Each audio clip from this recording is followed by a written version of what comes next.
Yung mga mati ng meeting dito ngayon na hindi na nagtitinda ng graduation, pwede naman din hindi mati ng meeting. Dito Kasama talaga to. sila yung Yung mga hindi nagtitinda ng graduation.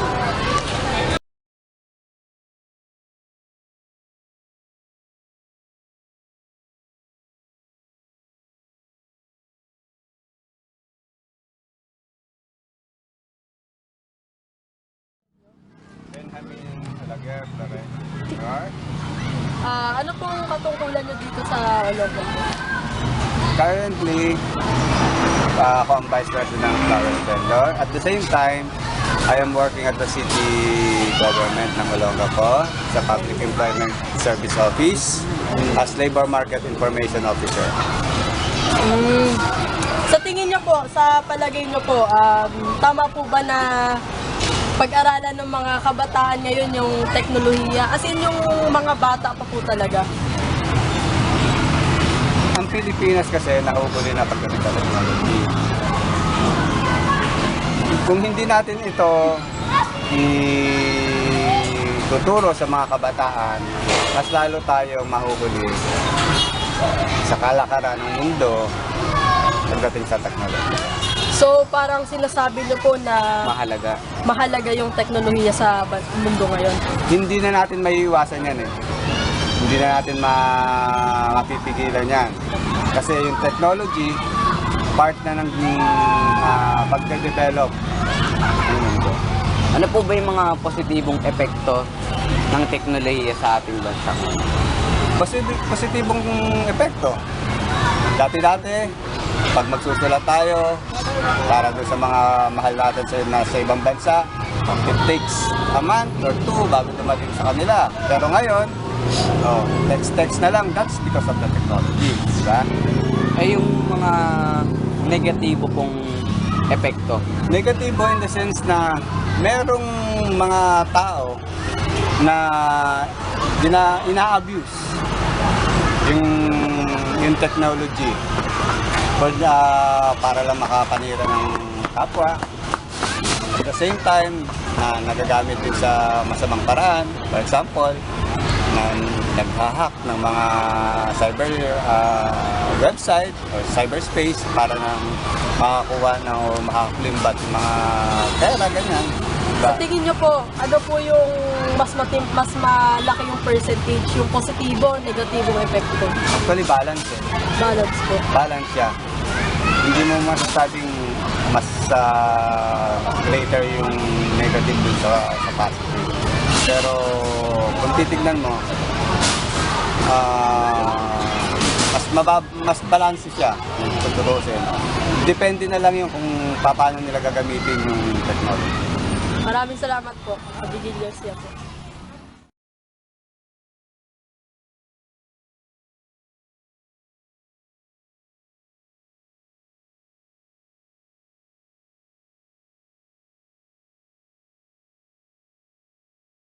Pagpapa-abort ng mga baby, bakit oo, bakit hindi? Ako hindi. Kasi sa profession namin, pro-life kasi kami. Hindi namin tsaka may batas naman na ano eh. Pinagbabawal ng abortion. So, paano po yung RH law ngayon? Hindi po ba na ano yung batas ng abortion doon? Yung paggamit po ng condoms at pills? RH law, ano yan, hindi na more on abortion yun, prevention yun, hindi siya abortion. Paano prevention? Paano po, di ba yung sex po, inaano po siya sa paggawa ng baby, yung pagpo-produce ng mga human beings? Paano po yung pagpe-prevent? Hindi po ba konektado sa abortion? Hindi siya connected sa abortion. Kasi ang abortion, magiging life mo na siya, tapos tatanggalin mo. Yung prevention, hindi siya magiging life. Ipiprevent mo siya sa pagkakaroon ng life. So, yun yun. Okay, thank you po.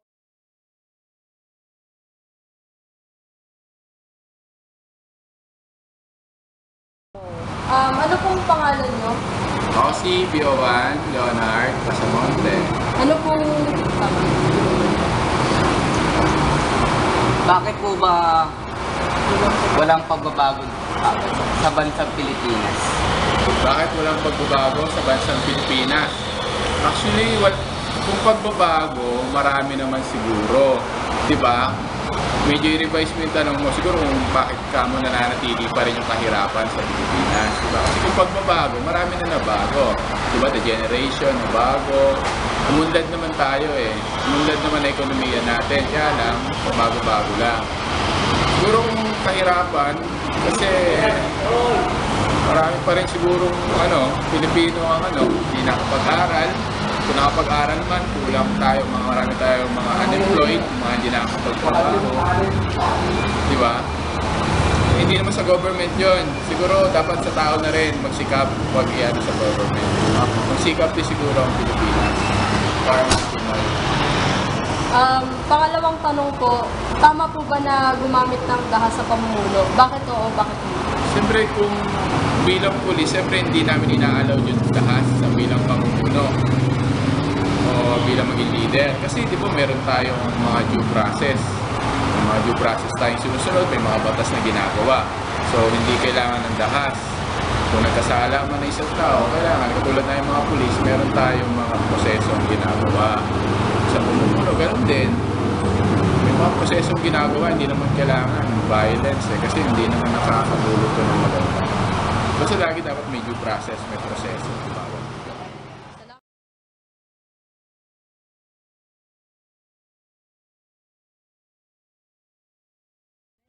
Bakit anti-mamamayan at bakit anti-manggagawa ang globalisasyon? Anti-mamamayan at anti-manggagawa. Kasi ang globalization, meron siyang malaki ang disadvantage niya. Pag sinabing globalization, modernization, hindi lahat ng modernization ay advantage yan sa tao. Kasi pag sinabing modernization, globalization, pag sinabing globalization, check yan. Lahat ng modern ay ang mawala ng trabaho yung mga kawawa naman yung mga hindi gagamit ng makinarya.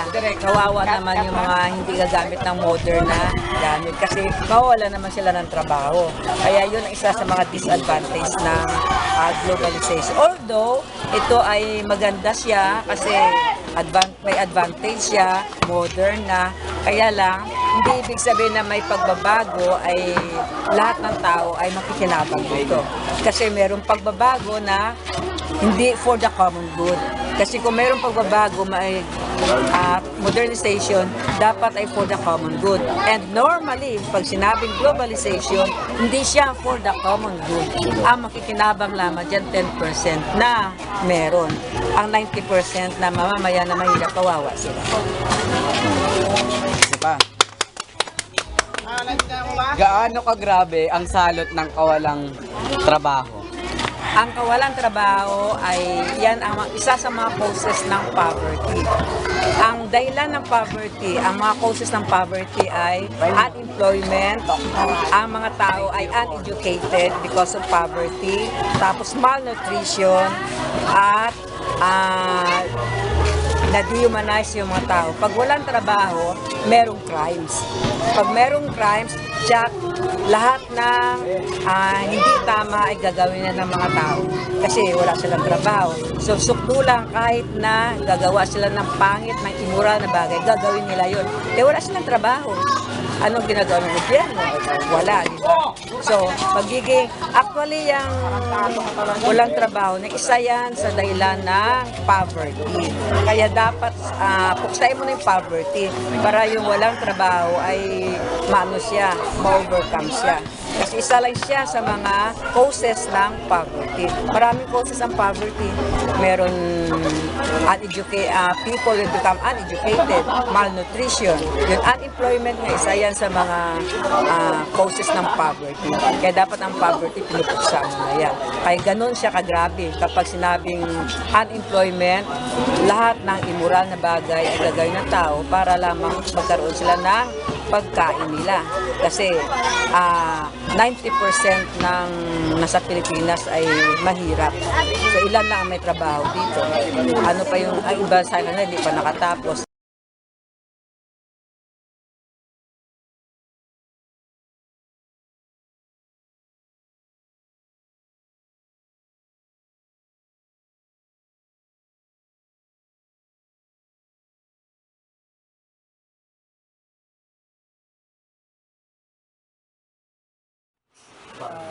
is Raymond Samonte Sr. Ano po yung posisyon niyo sa... Ang position ko sa cruise ship, sa barko, F&B supervisor. Sa tingin niyo po, ano po yung positibo at negatibong epekto ng migration? Migration sa mga tao. Pati na rin po sa bansa. Ang government naman kaya lang maganda takbo dahil sa mga OFW. Kung di sa OFW, bagsak ang economy ng Philippines. Sa tingin niyo po, bakit po kailangang mag-migrate? May mga trabaho naman po dito sa Pilipinas. Dahil sa maliit na sweldo, hindi kayang pag-aralin ng mga gusto magtrabaho rito yung mga anak nila na bigyan ng magandang pag-aaral. Kaya ng mga private school, even sa government, maraming kulang, di ba? Gawa nung sa Philippines, corruption. Hindi maiwasan. Kung kayo po yung papipiliin, magmamigrate po kayo o hindi? Actually, pinaplan na namin yung anak kong panganay. Nagtatrabaho siya sa hospital dito sa Bay Point. Pinag-apply namin siya sa Canada para mag-migrate. So, after 4 years, kung matuloy siya, nilipat na lang kami. Tsaka kasi yung mga benefits sa Philippines, hindi kagaya sa ibang bansa. Pag nag-retire ka, safe ka na dahil sa mga medical benefits. Hindi ka gagastos. Hindi kagaya rito, mag-retire ka, magkano lang yung mga nakukuha ng mga pension. 1,500, 2,500 pesos. Hindi ka makakabili ng gamot kung magkakasakit ka. Kaya ako ito, almost 19 years na ako sa cruise ship. Tinutuloy ko pa rin para mabigyan ko ng magandang kinabukasan ng mga anak ko. Kapag trabaho sila, magkasama sila. At least, nakikita mong safe sila. Di ba? Pag nakatapos ng pag-aaral, ng pagtrabaho. Maraming salamat po. Yun lang.